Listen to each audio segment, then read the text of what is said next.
ہی نہیں ہے نہ کریں. ایسا خیال دل سے نکال دینا. زمین ہے مدینہ شریف کی.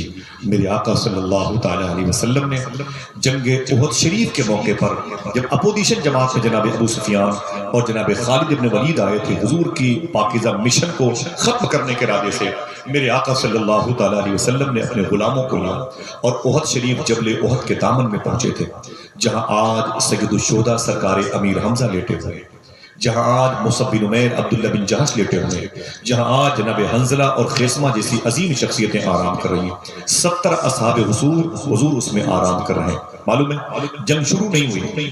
میرے آقا فرماتے ہیں اپنی ٹیم کو جمع کر کے 30% دائیں طرف چلے جاؤ، 30% بائیں طرف چلے جاؤ اور 30% سامنے رہنا. اے عبداللہ تم جبل روما پہاڑی پر 50 لوگوں کو لے کے چلے جانا. اے فلاں تم رجس کے شعر پڑھنا. اے فلاں تم زخمیوں کو پانی پلانا.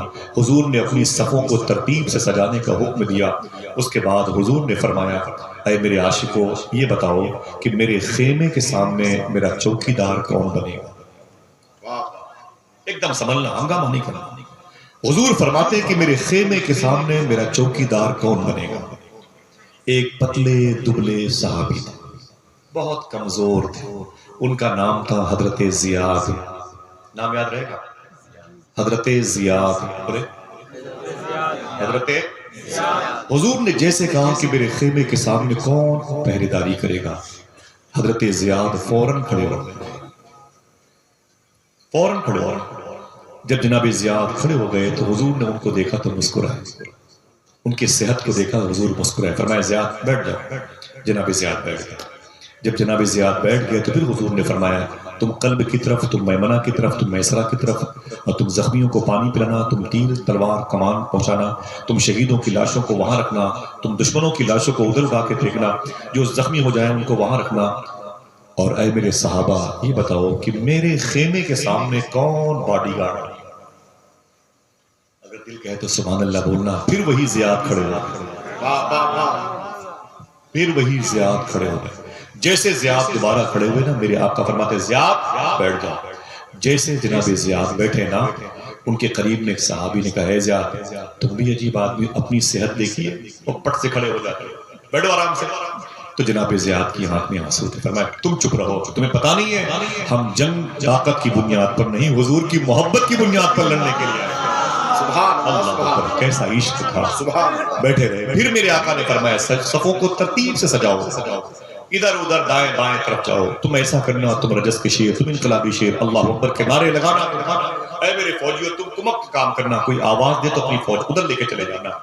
پھر حضور نے فرمایا اے میرے عاشقو میرے خیمے کے سامنے میرا پہرے دار کون بنے گا؟ معلوم ہے آپ کو پھر وہی زیاد کھڑے ہو گئے. ہم ہوتے تو بھاگ گئے ہوتے کہ مہلت مل گئی نکل گئی. جناب زیاد کھڑے ہو گئے. حضور نے جناب زیاد کو بلایا. تعال زیاد ادھر. جناب زیاد حضور کے قدم شریف کے قریب گئے. میرے آقا فرماتے ہیں زیاد تم سمجھ رہے ہو میں کیا کہہ رہا ہوں؟ جناب زیاد کہتے ہیں جی حضور میں سمجھ رہا ہوں آپ کیا فرما رہے ہیں. میرے آقا فرماتے ہیں زیاد یہاں تمہاری جان بھی جا سکتی ہے، تمہارے بچے یتیم بھی ہو سکتے ہیں، تمہاری عورت بیوہ بھی ہو سکتی ہے. معلوم ہے جناب زیاد نے کیا کہا تھا؟ حضور آپ. میرے آقا فرماتے ہیں زیاد تمہاری جان یہاں جا سکتی ہے. جناب زیاد رو کے بولے آقا یہ جان آپ ہی کے نام پہ قربان کرنے کے لیے ملی. سبحان اللہ. اگر اسی کام میں یہ جان میری آ جائے لگ جائے تو پھر کیا کہنا. حضور حق تو یہی ہے کہ پھر بھی ادا نہیں ہوگا، آپ ہی کے نام پر تو گردن کٹانے کا ہوگا. کروں تیرے نام پہ جان فدا، نہ بس ایک جان دل و جان فدا. عجیب و غریب لہجہ ہے، عجیب و غریب موڑ پر ایک عاشق ہوتا ہے. آج ہمارے اندر اس کی ہوا تک نہیں لگی عشق رسول کی. نعرے لگا لیے، وظائف پڑھ لیے، ہم رسول اللہ کے، جنت رسول اللہ کے. آئیے عشق کسے کہتے ہیں؟ آئیے تھوڑی دیر ٹھہریے تو پہلے. 800 روپے کلو گوشت کھانے کا نام عشق نہیں ہے. کسی غریب بچے کو دیکھ کے اس کے چہرے پہ تماچے مارنے کا نام عشق نہیں ہے. نمازیوں کی لاٹھیاں غائب کر دیں، بہت بڑے عاشق رسول ہے، فراڈ ہے. نمازیوں کی جوتے چپل غائب کر دیں اور پھر لگائے نعرہ کہ نعرے رسالت، ہم حضور کے، حضور ہمارے، جنت ہماری، حضور کی جنت. نا نا نا نا، اس کے لیے قربانیاں دینی پڑتی ہیں، حضور کی یاد میں ڈوبنا پڑتا ہے. تو دنیا والوں سے دشمنی مول لینی پڑتی ہے، جان بھی قربان کرنی پڑتی ہے. بولے آقا یہ جان تو آپ ہی کے لیے ملی تھی، آپ ہی کے نام پر قربان کرنے کے لیے موقع ملا، بڑی بات ہے. میرے آقا فرماتے ہیں زیاد کب تک کھڑے رہو گے؟ میرے خیمے کے سامنے کب تک کھڑے رہو گے؟ جناب زیاد کہتے ہیں حضور جب تک جسم کے اندر ایک ایک قطرہ خون باقی ہے دہلیز مصطفیٰ نہیں چھوڑوں گا، آپ کی دہلیز نہیں چھوڑوں گا۔ میرے آقا نے اپنی تلوار جناب زیاد کو دی، حضور نے اپنی ڈھال جناب زیاد کو دی۔ جناب زیاد حضور کی ڈھال اور تلوار لے کے کھڑے ہو گئے، حضور کے پہرے دار وہ کپڑے کا بنا ہوا خیمہ تھا اسی کے سامنے کھڑے ہو گئے۔ جنگ کا اعلان ہوا، نقارے بجے، بگل بجا، ادھر سے نعرے تکبیر اللہ اکبر کے نعرے لگے اور ادھر سے لات و منات و حبل کے زندہ باد کے نعرے لگے۔ میرے آقا صلی اللہ علیہ وسلم کے غلاموں کی اس پاکیزہ جنگ میں شرکت رہی، بڑے نشیب و فراز کی صورت میں رہی۔ ڈیٹیل مجھے جانا نہیں ہے، جناب زیاد کی ایک بات کرتا ہوں، اس لیے کہ 20-22 سال کے ہیں اور 20-22 سال کا نوجوان رات بھر پبجی گیم کھیلنے میں لگا۔ اس سے پوچھو تو بتائے گا 6 مہینہ پہلے میں نے ایک مرتبہ درود پڑھا تھا، آج تک موقع نہیں ملا اسے درود پڑھنے کا۔ جمعہ کے دن جیسے امام نے سلام پھیرا وہ فوراً باہر آ گیا۔ بتائیں یہ بچے اپنے ماں باپ کی بخشش کروائیں گے؟ اور وہ ماں باپ کہاں چلے گئے جو بیٹے سے پوچھتے بھی نہیں بیٹا تو نے سنت پڑھی کہ نہیں پڑھی، تو نے آج حضور کو یاد کیا کہ نہیں یاد کیا؟ سب باتیں پوچھتے ہیں بیٹے، جو جوتے لائے ہو یہ برانڈڈ ہے کہ نہیں، یہ اچھی کمپنی کی ٹی شرٹ ہے کہ نہیں؟ کبھی یہ بھی پوچھ لیا کرو تم نے آج حضور پر درود پڑھا کہ نہیں، تم نے حضور کو یاد کیا کہ نہیں؟ اور پوچھے گا حکومتیں چاہتی ہیں فنا ہو جاؤ، یہودی عیسائی تمہیں مٹانا چاہتے ہیں، کھا گئے لیبیا کے صدر کو، پوری زمین لیبیا کی کھا گئے، کھا گئے عراق کی زمین کو، افغانستان برباد کر کے دم چھوڑا، کوسو یوگوسلاویا چیچینیا کو ختم کر کے دم لیا۔ آج فلسطین کی باری ہے، کل ہماری باری۔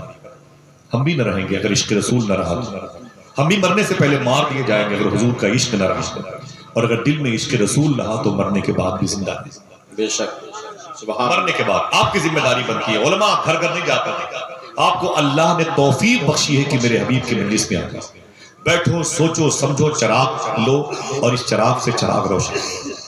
کھیل کود کی بات نہیں ہو رہی، سمجھنا۔ جناب زیاد کہتے ہیں اس قدر ہنگامہ تھا، حملہ تھا حضور کی ذات پر، اس قدر تیز حملہ تھا دشمنوں کا کہ تھوڑی ہی دیر میں میرے جسم پہ 72 زخم آئے تھے۔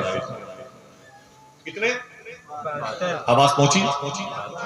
72 زخم آئے تھے۔ میں پھولوں کی بارش کی بات نہیں کرتا، میں مٹھائیاں تقسیم ہو رہی تھی یہ بات نہیں کر رہا ہوں، سمجھے پہلے۔ جناب زیاد کہتے ہیں کہ 72 زخم آیا تھا میرے جسم پہ، میرا سر پھٹ گیا تھا، میرے چہرے کئی جگہ تلواروں کے نشان تھے۔ میں جب 72 زخم کھا چکا تو مجھ سے برداشت نہ ہوا، کہتے میں نے حضور کی محبت کے نعرے لگائے، میں نے کہا یا محمدہ یا محمدہ، یا رسول اللہ مجھے بچا لیجیے، یا رسول اللہ مجھے بچا لیجیے۔ جناب زیاد کہتے ہیں میں تڑپ کر کے زمین پر گر پڑا۔ جب زمین پر میں گر پڑا تو جناب زیاد کہتے ہیں زخمی کیمپ میں لے جانے والی ٹیم میرے پاس آ گئی، اس نے مجھے یوں ٹانگا اور اٹھا کے لے کے جانے لگے۔ جب اٹھا کے لے کے جانے لگے نا تو میری آنکھ راستے میں کھل گئی۔ میں نے کہا آپ لوگ کہاں مجھے لے کے جا رہے ہیں؟ تو لوگوں نے کہا کہ آپ زخمی زیادہ ہیں، آپ کو زخمی کیمپ میں لے کے جا رہے ہیں۔ تو جناب زیاد نے رو کے کہا خبردار مجھے جہاں سے لے آئے ہو وہیں لے جائے۔ کہا کیوں؟ کہا میں نے آمینہ کے لال سے وعدہ کیا کہ جب تک جسم کے اندر ایک قطرہ خون باقی ہے دہلیز مصطفیٰ مجھے واپس لے جاؤ، مجھے واپس لے جاؤ۔ اس قدر ضد کی جناب زیاد کو واپس لایا گیا۔ جناب زیاد جب واپس آئے نا تو فرمایا کہ مجھے اس لوہے کے چھڑ کے سہارے سے کھڑا کر دو۔ آپ کھڑے ہو گئے۔ اب ڈھال اور تلوار دونوں بھی اب اٹیک کی پوزیشن میں نہیں ہے، دونوں دفاعی پوزیشن میں دشمنوں کے وار کو رکتی ہے۔ 72 زخم آئے تھے، 75 ہو گئے، 80 زخم ہو گئے، 85 ہو گئے، 90 زخم ہو گئے، 90 سے 92 92 زخم ہو گئے، 8 کم 100۔ کسی نے ایک پتھر بھی اسلام کے لیے نہیں مار کھایا، کسی نے ایک جملہ گالیوں کا اب تک اپنے بارے میں نہیں سنا ہوگا، ہاں کہیں کی رپورٹ پڑھ لی ہوگی، ویڈیو دیکھ لیا ہوگا، پھر اس ہوٹل سے اس ہوٹل اسی کو لانچ کرتے رہتے ہیں۔ حالانکہ دلوں کو اللہ بدلے گا، یہی باتیں آپ کو مسجد میں آ کے اللہ سے کہنا چاہیے۔ سمجھ رہے ہیں؟ میں ان کی بات کرتا ہوں جنہوں نے پریکٹیکل حضور کی محبت میں زخم برداشت کیا۔ جناب زیاد کہتے ہیں جب 92 زخم آیا اور مجھ سے برداشت نہ ہوا تو میں نے پھر حضور کے نام کے نعرے لگائے، یا محمدہ یا محمدہ یا محمدہ کہا اور زمین پر میں گر پڑا۔ کہتے جب میں زمین پر گر پڑا نا تو اتنی دیر میں حضور صلی اللہ تعالی علیہ وسلم خیمے سے نکل کے باہر آئے۔ جب حضور خیمے سے نکل کے باہر آئے نا تو حضور زمین پر بیٹھ گئے، اور زمین پر بیٹھنے کے بعد حضور نے میرا سر اٹھایا اور اپنے مبارک ران پہ رکھ لیا۔ شاید اسی وقت کا انتظار کیا تھا فاضل بریلوی کے سگے مجلے بھائی علامہ حسن بریلوی نے ایک کہنے کے لیے گر وقت اجل سر تیری چوکھٹ پہ دھرا ہے، جتنی ہو قضا ایک ہی سامنے میں عدل۔ کہتے ہیں کہ جناب زیاد حضور صلی اللہ تعالیٰ علیہ وسلم کے مبارک ران پر میرا سر ہے، حضور صلی اللہ تعالیٰ علیہ وسلم کی گود میں میرا سر تھا، میں زخمی تھا، میں نے حضور کے جسم سے محسوس کر لیا کہ حضور کہیں قریب، سمجھ رہے؟ میں نے جسم رسول کی خوشبو سے محسوس کر لیا کہ حضور کہیں قریب ہے۔ کیا خوشبو آ سکتی ہے؟ خوشبو آ سکتی ہے؟ آ سکتی ہے۔ شیخ عبدالعزیز دباغ نام کے ایک بزرگ تھے، امی بزرگ تھے، پڑھے لکھے نہیں تھے، کبھی کسی مدرسے کا منہ نہیں دیکھا عبدالعزیز دباغ نے، لیکن جب ان کے سامنے کوئی حضور کی حدیث شریف پڑھتا اسے روک دیتے تھے، یہ حدیث شریف ڈپلیکیٹ ہے، ضعیف ہے، یہ قوی نہیں ہے، اصلی نہیں ہے۔ پھر کبھی کہتے ہیں ہاں اسے پڑھا کرو، یہ حدیث شریف اوریجنل ہے، اصلی ہے، قوی ہے۔ کسی نے پوچھا اے شیخ عبدالعزیز دباغ آپ کو کیسے پتا چلتا ہے کہ یہ حدیث شریف حضور نے بیان فرمائی ہے یا نہیں بیان فرمائی؟ اگر دل کہے تو اسے رکھ لینا۔ شیخ عبدالعزیز دباغ کہتے ہیں میرے سامنے جب کوئی حضور کی اصلی حدیث شریف پڑھتا ہے، قوی حدیث شریف پڑھتا ہے، وہ حروف اپنی زبان سے نکالتا ہے جو حضور کی زبان سے نکل چکے ہوتے ہیں، تو وہ حروف مہکنے لگتے ہیں، میں خوشبو سے پتہ لگاتا ہوں یہ حدیث شریف۔ نعرہ تکبیر، نعرہ رسالت، عرص حضور شمس ملت۔ جناب حضرت زیاد کہتے ہیں میں نے حضور کے جسم سے اندازہ لگا لیا، خوشبو سے کہیں حضور آس پاس ہے۔ کہتے میں نے آنکھیں کھولی تو سامنے چہرے مصطفیٰ۔ اگر چہرے مصطفیٰ کہا جائے پھر آپ سے کہا جائے کہ آپ سبحان اللہ کہیے تو پھر اچھی بات نہیں ہے، سمجھ رہے ہیں آپ؟ صحیح عمر میں صحیح بارگاہ میں آئے، صحیح عمر میں صحیح لوگوں سے ملاقات کی، لیکن اگر یہ کہا جائے گا بار بار کہ میں کوئی اچھی بات کہوں، آپ اس بات کو سن کے سبحان اللہ کہیں، میں کہوں گا شاید آپ نے صحیح عمر میں صحیح جگہ پر آ کے صحیح کام نہیں کیا۔ یہ چہرے مصطفیٰ نگاہوں کے سامنے ہو کوئی معمولی بات ہے؟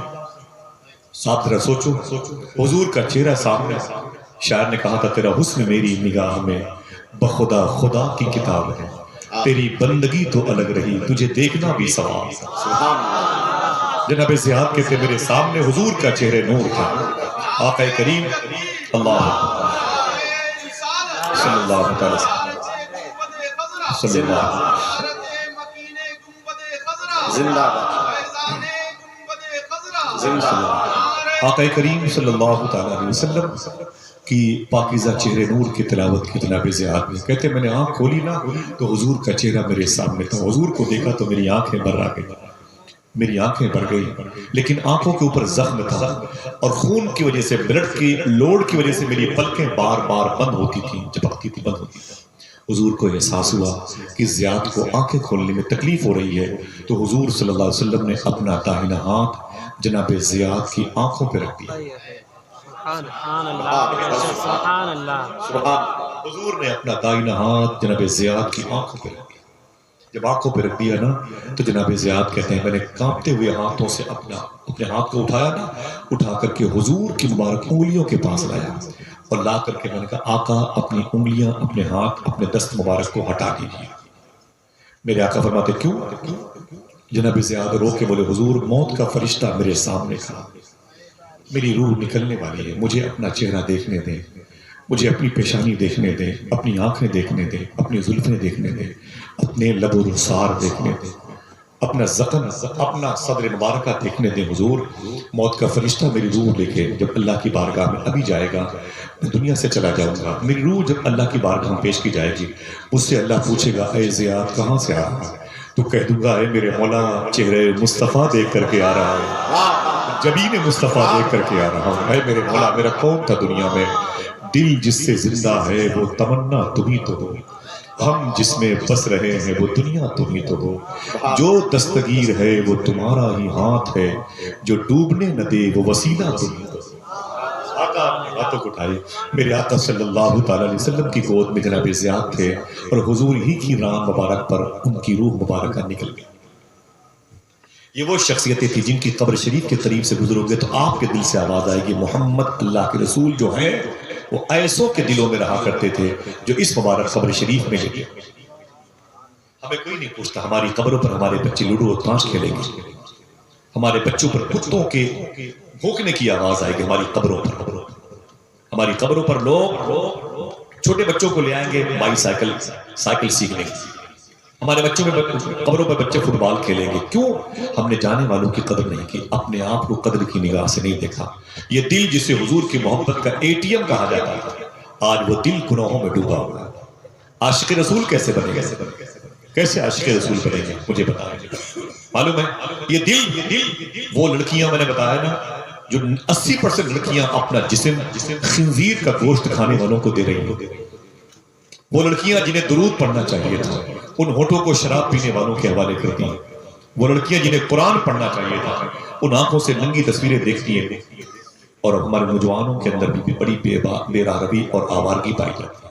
یہ دل تو یار حضور کی محبت کے لیے ملا تھا. یہ آنکھیں گنبد خضرا دیکھنے کے لیے ملی تھی. ان آنکھوں کا سودا کر لیا گیا, دل کا سودا کر لیا گیا. یار ہم سے تو اچھے وہ جانور ہیں. اپنی طرف بات کرتے ہیں. جن جانوروں نے حضور سے محبت کی تو اس اصول پر آخری دم تک قائم تھے. جانوروں نے اگر حضور سے محبت کی تو اس اصول پر آخری دم تک قائم تھے. 2 مرتبہ میں نے جملہ کہا, پھر ریورس کرتا ہوں, اسے سونے کے قلم سے لکھیے گا.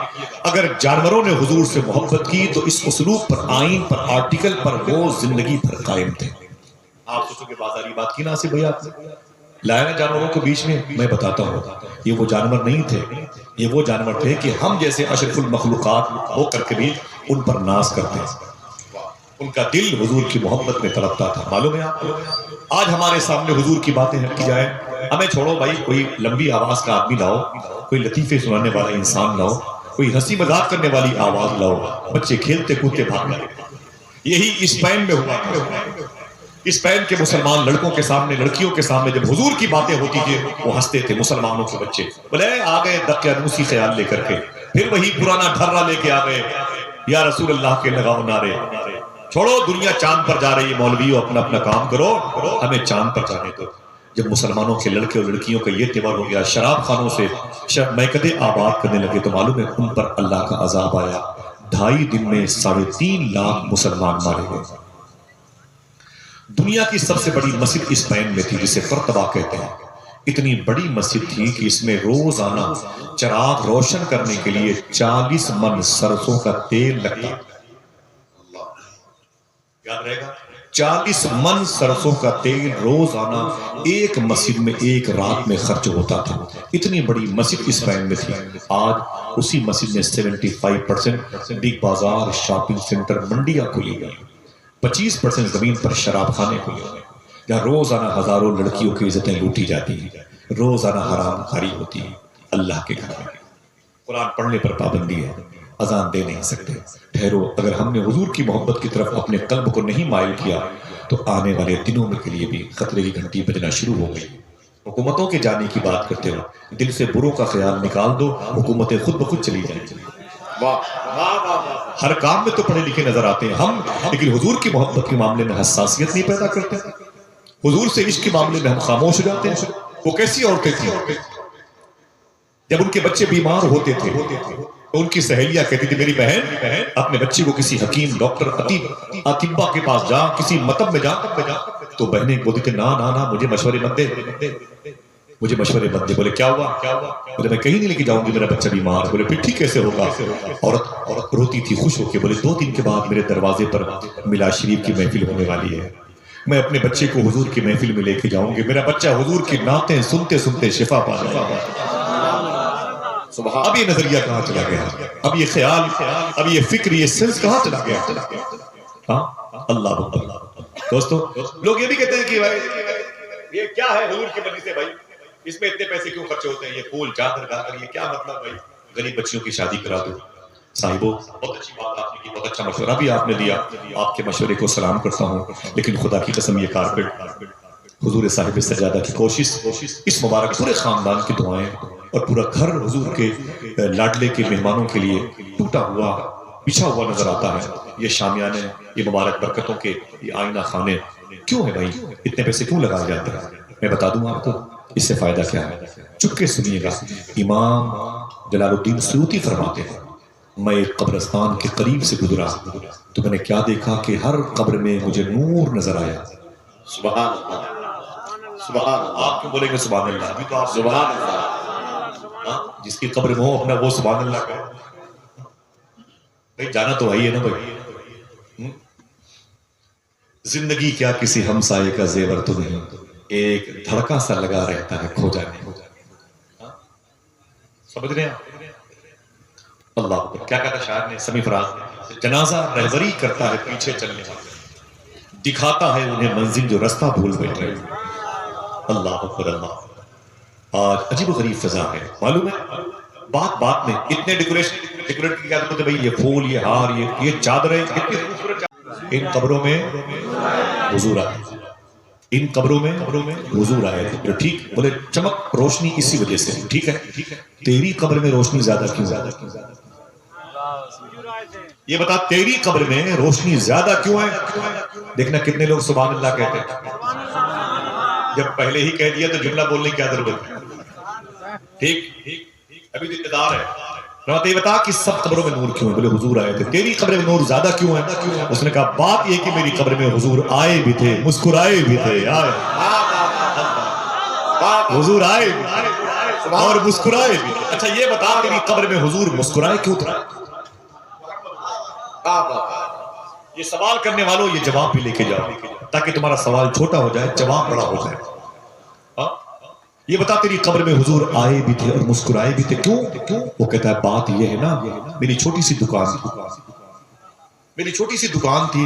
میں روزانہ جب دکان کا شٹر بند کرتا، دروازہ بند کرتا، معمول کے مطابق دکان بڑھاتا تھا نا، تو میں 1 روپے کا سکہ نکال کر کے جھولی میں ڈال دیتا. روزانہ اسے کرتا تھا. ایسے مہینے نکل جاتے تھے، 2 مہینے، پھر 6 مہینے، پھر سال بھر. 1 سال تک میں 1 سکے نکال کر کے اپنے غلے سے اپنی جھولی میں ڈالتا تھا. 12 مہینے کے بعد جب ربیع الاول شریف کا مہینہ آتا تو اس جھولے سے پیسے نکال کر کے حضور کی میلاد پہ خرچ کیا کرتا. نعرہ تکبیر، نعرہ رسالت، حضور جشن عید میلاد النبی، حضور سے حضور شمس ملت. حضور میری قبر میں آئے بھی تھے. اور کیا آپ یہ کہہ سکتے ہیں کہ نور والا آیا ہے؟ ہاتھوں بڑھا کے بولو نور والا آیا ہے. ایک مرتبہ اپنی طرف سے بولو، وہ مشورے کر کے بولو بھائی، نور والا آیا ہے، نور لے کر کے. سبحان اللہ. ہم تو حضور کی آمد کی خوشی کے موقع پر یہ ساری برکتوں کی جو چٹائیاں ہیں اسے بچھاتے ہیں. سبحان اللہ. زحمت ہو تو بولے ادب سے لبیک یا رسول اللہ. گفتگو کیا ہے؟ محمد الرسول اللہ. سمجھ جانا بھائیوں. ہاں آپ کو اپنے دل کے نہا خانوں میں اس قسم کی باتوں کو رکھنا ہے. میں آپ کے پیروں کا دھون چوم لوں. آپ بھاگلپور میں رہتے ہیں، یہ خانقاہ شہبازیہ اور یہ عظیم الشان سرکار شاہ کی چوکٹ، سرکار شمس ملت کی چوکٹ نور اور دیگر جو مشائخ ظاہری و باطنی اس شہر میں آرام. اس نسبت سے مجھے آپ کے پیروں کا غسالہ پینے میں فخر محسوس ہوگا. کوئی قبار آپ سب کو اس شہر کی زمین میں رہنا بہت بہت مبارک. محمد الرسول اللہ، محمد اللہ کے رسول. 20 سال کا نوجوان اگر یہ بات کرے تو اس کے سامنے یہ بات کرنا کہ 20 سال کے نوجوان میں حضور سے کیسی محبت کی. آج ہمارا جسم دوسروں کے ساتھ جسم، ہمارے ہونٹوں پر خنزیر کا گوشت کھانے والوں کے ہونٹ لگے ہوئے. ہماری بہنیں دوسروں کے بستر کو آراستہ کرتی ہیں. آج ہمارا بھائی غیر مسلم بچیوں کے ساتھ رہتا ہے. اسے بولو یار یہ کیا تم نے کیا؟ تیرا دل تو حضور کی محبت کے لیے دھڑکنے کے لیے ملا تھا، تیرا جسم حضور کے نام پر فنا ہونے کے لیے ملا تھا. تو نے اپنے جسم کا غلط سودا کر دیا. تجھے پتا ہے میں نے ایک بات بیچ میں کہی تھی، جانوروں نے اگر حضور سے محبت کی تو اپنے اصول پر آخری دم تک کیسے قائم تھے. بتا دو ہاتھوں بڑھا کے بتا دو. وعدہ کریں اپنے بھائیوں کو یہ باتیں بتائیں گے انشاءاللہ. بولے بتائیں گے نا انشاءاللہ. معلوم ہے یاد کیجیے گا اسے. اپنی بہنوں کو، بھائیوں کو، دوستوں کو چائے خانوں پر بیٹھ کے بتایا کیجیے تاکہ حضور کے ذکر کی خوشبو، حضور کے عاشقوں کے ذکر کی خوشبو دور تک پھیلتی چلے. کہاں جائیں گے یہ مشائخ کرام؟ کہاں جائیں گے؟ آپ کو دوڑا کے کتنی باتیں بتائیں گے. آپ کی ذمہ داری بنتی ہے آپ اسے پھیلاؤ. میرے آقا صلی اللہ تعالی علیہ وسلم کی حیات مبارکہ میں ایک جنگ ہوئی تھی. اس جنگ میں جو فاتح جنگ کہلائے تھے اسے دنیا مولا علی کہتی ہے. جن کو دنیا حضرت مالک ذوالفقار بھی کہتی ہے، مشارق و مغارب کا امام بھی کہتی ہے، زوج مخدوم کائنات بھی کہتی ہے، ابو الحسن کہتی ہے، ابو الحسین کہتی ہے، ابو زینب کہتی ہے، جسے دنیا ولایت کی دنیا کا تاجدار کہتی ہے، جسے دنیا فاتح خیبر کہتی ہے۔ کوئی ہے جو مولا علی کے نام پر لگائے نعرہ؟ واہ واہ واہ اللہ ہاتھوں کو اٹھا کے جواب دیجیے، ہاتھوں کو اٹھا کے جواب دیجیے، مولا علی کے نام پر لگائے نعرہ؟ نعرے یا علی۔ اسی جنگ میں سرکار مولا کائنات نے قلعے خیبر کو اٹھا کے پھینکا تھا۔ ذوالفقار کے جلوے اسی جنگ میں دیکھنے کو ملے۔ شاعر نے کہا تھا کہ ہم ہمارے سامنے کونین کے سر ہو گئے جب نبی کی آل کے صدقے میسر ہو گئے، جب نبی کی آل کے صدقے میسر ہو گئے، ہم ہمارے سامنے کونین کے سر ہو گئے، کاٹ کر مرحب کو بولی ذوالفقار حیدری، وزن کر کے دیکھ لو ٹکڑے برابر ہو گئے۔ ذوالفقار حیدری معلوم ہے مولا علی ہے۔ ایک بڑی مشہور بات ہے، میرے بیان کے وقت پہلے آتا ہے کہ کسی نے پوچھا تھا اے علی، کہا کیا بات ہے؟ کہا یہ تمہارے کمر میں کیا ہے؟ فرمایا بڑی تلوار ہے، اس کا نام بڑے ذوالفقار ہے۔ بولے اس کا کام؟ بولے یہ پہاڑوں کو ہلا سکتی ہے، پہاڑوں کو ہلا سکتی ہے، مجھے دینا تو؟ فرمایا مولا نے لے لے۔ اپنی تلوار مولا علی نے اٹھا کے اسے یوں دی، لے لے۔ اسے تلوار لی اور دیوار پر ماری، دیوار ہلی تک نہیں، دیوار ہلی تک نہیں۔ اس نے تلوار علی کو واپس کی۔ بولے علی عجیب بات ہے، ابھی تو آپ بولے کہ یہ تلوار پہاڑوں کو ہلا سکتی ہے، ٹکڑے ٹکڑے کر سکتی ہے، یہاں تو دیوار تک ہلی نہیں۔ علی فرماتے بے وقوف، تجھے میں نے اپنی تلوار دی، اپنا بازو تھوڑی دیا۔ نعرہ تکبیر، علی ہے، نعرہ رسالت۔ حضرت علامہ مفتی طاہر حسین صاحب قبلہ، حضرت علامہ مفتی طاہر حسین صاحب قبلہ۔ بیٹھ جائیں، ادب سے بیٹھ جائیں، ماشاءاللہ ذرا محبت سے کہہ دیں سبحان اللہ، سبحان اونچی بولیں۔ حضرت کی آمد ہو گئی ہے، ہم سب کو پالا پوسا ہے، بڑا کیا ہے، حضور کی مجلسوں کے آداب سکھائے، زور سے بولنے پر پابندی لگائی ہے، کبر تکبر کے جراثیم سے بچنے کی دعائیں مانگنے کی توفیق بخشی۔ بہت ہی بو ترابی صفت کی مالک ہے یہ شخصیت، اور وسیع مطالعہ بھی ہے، اور سب سے بڑی بات ہے کہ صوفی ازم کا بڑا گہرا تعلق ہے۔ حضور مختوم گرامی ہمارے اسلاف کی عظیم شان یادگار علامہ طاہر حسین مصباحی اشرفی شاہ صاحب قبلہ کی ذات میں پناہ ان بزرگوں کے تذکار سے روشن و منور فرما، آمین آمین کہہ دو ذرا سا۔